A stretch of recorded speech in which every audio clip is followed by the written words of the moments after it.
So after safety algorithm, when we had checked that currently the system is in a safe state, right? Now, if at any instance of time, let any process made any request, right? Let it be this, right? Any process make any request. So here the request is that ith process is requesting k instances of jth resource type, like, right? So for example, the scenario is like that p1 process, right, p1 process is requesting for 1 comma 2 comma 2. So here it is actually showing that p1 process is requesting one instance of a resource type, two instance of b resource type, and two instance of c resource type, right? So you have to check that whether this request be satisfied immediately or not, right? So how you will do this? By applying this resource request algorithm, right? So let's see that what is this resource request algorithm. So first of all, what we will check that if request of I is less than or equals to need of I or not, because already we had computed that which process can request maximum how many resources, right?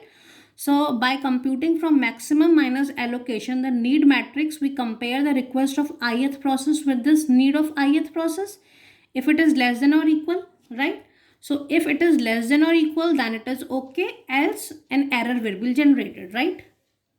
Now next, after checking this condition, we check that whether the request generated by the ith process, right, it is less than or equals to available or not. जितने resources आपके पास available हैं, क्या उससे less या equal ही demand कर रहा है या फिर इससे ज़्यादा मांग रहा है? तो if this condition is true, then you will go to next, else the ith process needs to wait, right? And if both the conditions satisfied, then what we will do? We just modify the state as what we will do. So what will happen now when both the conditions gets true? So the available will remain as available minus request, because we had allocated those resources to the ith process. So available will be available minus request. The allocation of ith process will be modified as allocation plus the request made, right? And the need of the ith process will be modified as need minus request, right? Right, so we will modify the state, right? And if the resulting resource allocation state is safe, then only the transaction is completed, right? That means if the ith process, if we allocate the requesting resources to the ith process leaves the system in the safe state, then we will satisfy this request, else this process needs to wait. So by satisfying this request, we first pretend that this request is satisfied, and after applying the safety algorithm again, if this request leaves the system in safe state, so we will satisfy this request, else the process needs to wait, right? So let's see one example. That for example, in the example that we had discussed, right? So here this is the condition. Here we had applied the safety algorithm and we had checked that yes, right now, currently, at this instance of time, the system is in a safe state, right? Now, for example, at this instance, the P1 process generates a request, right? So, for example, this is the state that in this condition, the P1 process made a request of this 1, 2, and 2. So, we will check first by applying this resource request algorithm that this request of P1 process 1, 2, 2, whether it is less than need or not. So its need is 1, 2, 2, it is equal to its need, that means condition is true. Then we will check that whether this request is less than available or not. Yes, so 122 is less than 332. We require one resource of this, two resource of this, and two resource of this. It is also condition is satisfied. So when both the conditions satisfied, we modify this state as this, right? We allocate.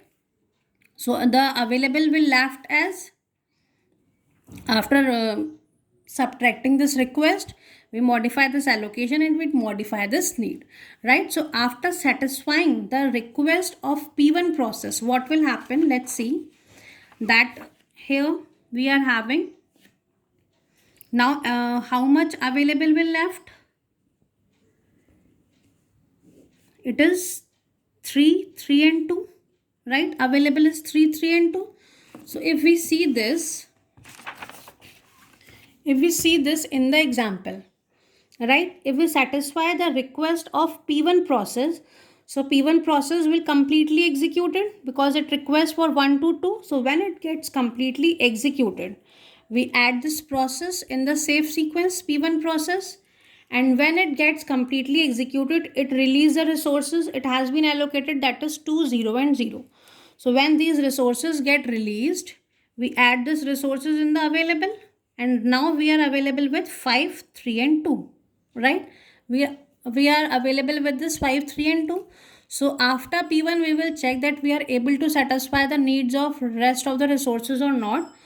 So now in the need matrix, when we are done with this P1 process, P3 process requires 600, which will currently not be satisfied.